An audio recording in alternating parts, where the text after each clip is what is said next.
that's cooking. So you're using it's not like sprinkling just flour on top of something at the end of the product and be like, oh, it's a, presentable dish like some folks would on those try hard episodes. You're more of a genuine chef. You're one that's coming from the stoner's perspective first. I don't totally believe in the whole like sprinkling the weed on top type of thing, but at the same time, we good? At the same time, like on Top 420, they were asking us to do that. You know what I'm saying? They're asking us to they wanted that, for the camera and for stuff like that. So, and then also like I have certain friends that do enjoy the taste of cannabis and stuff like that a little bit. And so for that manner, like I feel like sometimes it's not like a bad thing. Like I have a dish coming up for my dinner that maybe I'll talk to you guys about it, but you know what I'm saying? But we're gonna do a little bit of that. So let me ask you a question. When you cook with these, infused oils and things of that nature, adding the cannabis, how do you try to bring out subtle notes, or do you try to use them in like an infused fashion where you can kind of taste the decarbed weed? How does that song and dance go between the two of overpowering or losing the flavor of a dish? So for me, it's about the flavor of the food.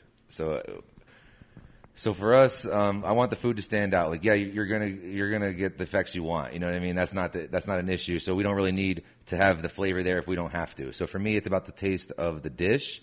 And so I make a highly infused olive oil, and then we use that to do the infusions. And so we'll do it tableside for large parties. So we'll get like large parties that maybe have 8 people, right? You might have 2 people that are with them in town that don't consume cannabis, or maybe you have a couple people that are light on cannabis. You might have a couple that want to go to the moon. So we can go ahead and tailor it to everybody. Okay, perfect. So you don't have not everyone would be exactly dosed the same or dosed at all if they choose not to. So you can do those kind of like for all parties. We treat it like wine. Somebody might not drink, but they still want to come to the party. And then you might have somebody who, is going to drink the whole bottle, and somebody's going to have 2 glasses. Hi. I don't know if you know this, but we're here to ask you a question. But we'll get to that. I love wine, and we do a similar dinner series, and so we would love to have you come join us. But we had to sample it first, so I had to come out here and see what he's doing. And I've been eating lollipops over here. One of the questions that I had, about the kind of when you're talking about your cooking and weed, and you say you're all about the flavor, so obviously you want a steak to taste like a steak and things like that. But I mean, do you have guests that want to if they take a bite of something, do they want to taste some kind of like a rosin flavor at the end? Some kind of herb, Hashy? Get that, or is it mainly they just want to experience getting high, eating a meal? Most people that book with us, they want to experience getting high and getting a meal, and then they're through the moon when they find out the food's bomb, and they don't really care about tasting the cannabis. They just want to have the experience of having an infused dinner at their house with their friends. Have a professional, as seen on TV, chef come in and cook you a 3 to 7 course experience, and we do a lot of tableside moments. We really make it fun, and we're celebrating something different every night, whether it be a bachelor party, bachelorette, birthday. It's always a good time. Well, yeah, and you've done culinary classes, but I feel like we really omitted. How did we get to the point where you're yeah, I know these banger dishes? Was it just trial and error, learning how to be a chef, or have you just traveled and how can I recreate the flavor? How has that process been, navigating just picking up a pan and a pot? Yeah, no, for sure. It's something that I'm always learning and perfecting. And taking more classes everywhere I go. I've studied in Paris. I've studied in Italy. I've studied all over America with different chefs and in different kitchens. And I think cooking with different people and trying different recipes really brings it to you, because you can cook in your own space and just get stuck in a bubble. Cook the same 5 recipes all the time. But really, if I cook with Chris here, and he might have a dish that might shine on me, and I might be able to make something out of it.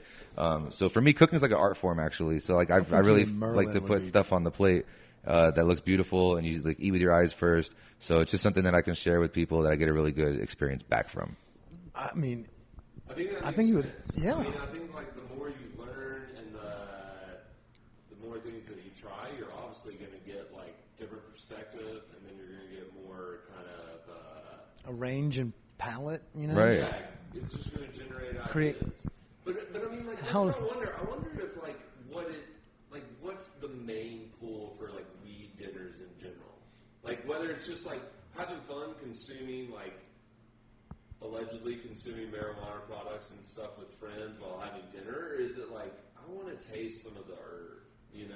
See, I kind of like Chef's concept because, I'm telling you, the percentage of people that are asking for the herb taste are zero. Yeah, because you're almost as like it's not necessary. Be like, if I'm catching the fade, I don't necessarily have to have that taste. And there's those people out there. I'm not saying they don't exist, they do it but I deal with a lot of people, and the majority of the people that I deal with are just super happy. The food's awesome, and you're getting the experience they want. You know, I'm always leaving a house that like we're by the street, and we just hear them laughing. You know what I mean? So it's always it's just a great experience. I feel like, and then, that quiet lull that lays over the crowd when you put the dish down and everyone's like eating and they're all satisfied. They don't even talk with one another. And you're like, that's the chef's most compliment. It's the biggest compliment. Christmas morning vibe from a mom. She's just like, yeah. It was worth it. Yeah. So how long have you been doing the dinners? So the infused dinners this year is going to be our 6th annual for the big ones.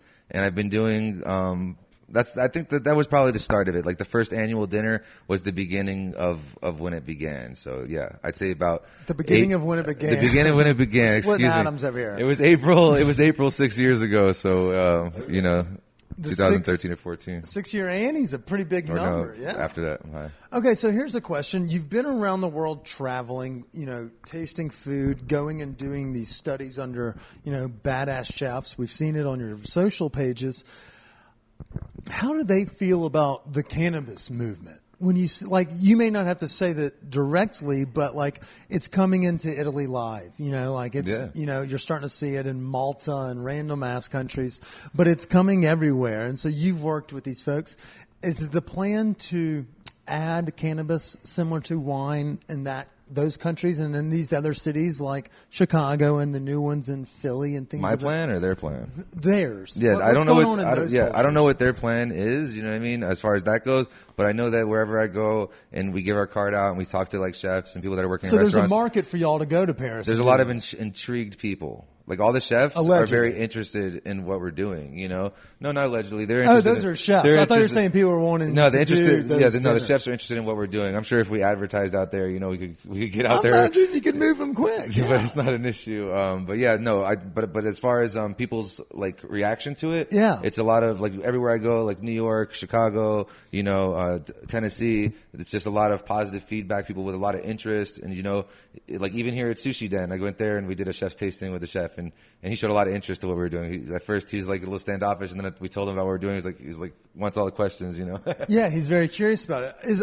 Are there scenes similar to what you and some of the wizards in our community are doing? Are there vibrant scenes in those cities you just mentioned? Obviously, New York's fucking huge, and Chicago has that big, historic story of the underground people doing the dinners. Is it popping up in places like Greenville, South Carolina soon, or Hollywood, Florida?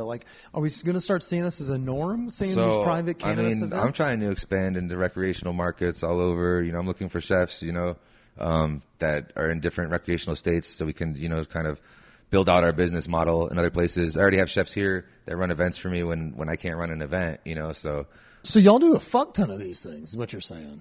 If you have a team of chefs as well, how many people you got in a kitchen if you come in with you? So, it just depends. For a 6 top, we're running with 3 people. Okay. I got me there to be in the show, and then we got somebody cooking and somebody helping with dishes and helping with cooking and stuff like that. But for a big event like the one we're doing coming up, we'll be serving 16 people at a time, 2 servings, and we're gonna have 10 or 11 people there working. So it's just kind of crazy. It's that real fine dining feel that we try to bring to it with our big dinner series. So you were just saying you want to start do you want to grow this? Yeah, I'm actually trying to expand out. There's other companies out there that are doing it in multiple cities and stuff like that, and I think that's the business model that I could definitely go for easily. We could definitely provide this in other places as long as it'll fit into the laws. Yeah. Always within the law. Yeah. Okay, so we've learned a little bit about, kind of the history. We've teased a little bit about the dinner for the 420 weekend. Let's dive into some personal questions. Chris, I have a couple of things I want to know about, he's a worldly man. He's done a lot of shit, but I have a lot of questions behind the scenes from Chopped. Is Ted awesome? Ted, did you watch my episode? No, I'm just asking. We had Ron Funches was our host. Who? Ron Funches for Chop 420. We were on Chop 420. It was a 420 series that they did 5 episodes of. and I'm episode 2 on there. It's on Discovery Plus, and Ron Funches is the host. Okay, not Ted. I have to Google him because. He's just here, actually. He was recently just here. He's hilarious. Okay, so He's in a lot of movies too. Oh shit! Okay, yeah, he's a big guy. I didn't realize that. Sorry, Ron. I didn't mean to say it like that, but Ron's the man. yeah, I'm looking at him now. I But don't yeah, know. he was the host of our show, and then we had Okay. 3 judges on there. It was a really good time. It was a very exciting thing to be a part of. Hell yeah! So I have another show coming out soon too. that's what I want to ask next. What's that? I'm not really allowed to talk about it though, but we could talk a little bit. What's your box? What was in your box on Oh, Chopped? you want? So I had 3 boxes. Oh, look at you! But the first box was my memory's not very good, man. So you guys are gonna hold me to it here. It was puff pastries. It was like toasted puff pastries, the brown sugar ones.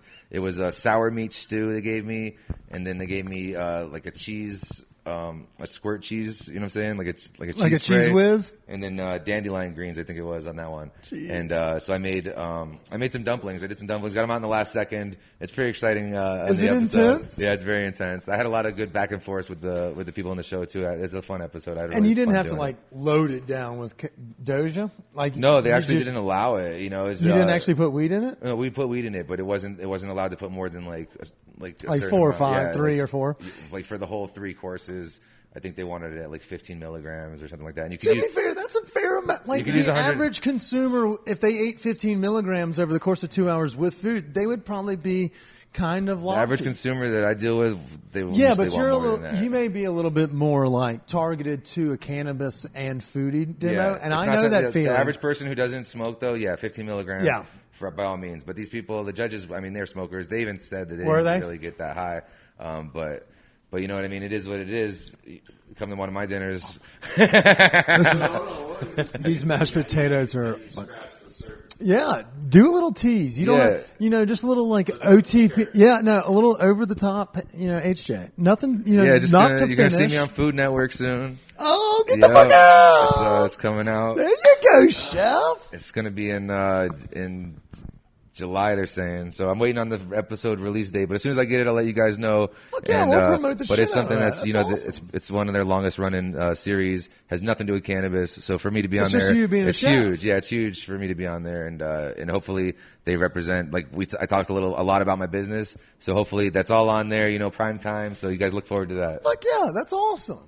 Way to go. That was a perfect segue into our next couple questions. But yeah, that's congratulations. Thank you. Yeah. That's hard work paying off right there. Hell yeah. And before we dive into the personal questions, you just recently received an accolade, and we teased it at the beginning of the episode, the best of Denver's Westward. Yeah, I just culinary found out. You guys teacher told me as about well. it. I appreciate that. Thank you. I wanted to break the news on the air as well. Thank you so much. So yeah, where are you going to put? Are you going to put it next to your other honors over here on the wall? Or I don't where will we know, put man. this? I got to take a look at it. I mean, probably not. This one here, this is something special to me, but that's special too. But maybe, who knows? Maybe hopefully they'll send me a plaque or something. Yeah, and then you should I don't know. That's what I need. I need a plaque. Shout out Westward. I need a plaque. Yeah, I think they give you one. Or they mail you like the piece of paper and they're like, here's all the ingredients to get it. I had to pay for that. Did you? Yeah. That one? Well, to be fair, we bought the awards for our bracket champion and our bracket runner-up, but they're both fairly phallic. Like, that's the best way to describe it. The second place one's a tough L. I think I only saw the winner one. Yeah, we haven't displayed the second place one Okay. because it'll probably get removed because it looks like a wiener. But it's a hot dog that's smiling and he's got legs and he just looks like a big wiener. And it just says second place. That's it. Yeah, they're not going to put that on display. Yeah, they are. They are. Tommy, if you listen to this, you have to put it on display for at least a day before you go throw it away. Sell them at the yacht club or something. Hey, second place is good, man. Second place is good. Right? So you talk about all his Accolades? all his businesses and things. Yeah, we've plugged everything. Now it's No, we going haven't. We got one more plug. Oh, wait. Who is it? What is it? Where's the dad pads at? Dad pads. Yeah, Roilty Shop. So it's another thing I started out when we were doing extracts. We started making dad pads and stuff. I got a couple gifts for you guys I want to give you guys. Oh, stop it. That's awesome. But yeah, you guys Fuck yeah. you've probably seen my stuff all over the I place. have. Ben brought one over to my house when he did his Okay. episode. Shout out to our buddy Ben Owens. Shout out to Ben. Dude, that guy, he's Yeah, a but these are wizard. for you I guys. love Some of him. these for you guys. You choose what you want. Oh, well, thank But you. yeah, I just wanted to give you guys something too. Oh, well, you're too kind. But yeah, check it out, Roilty You're Shop. not R-O-I-L-T-Y. fucking out of the woods, and you can't, Chris, we don't take bribes. You do. The food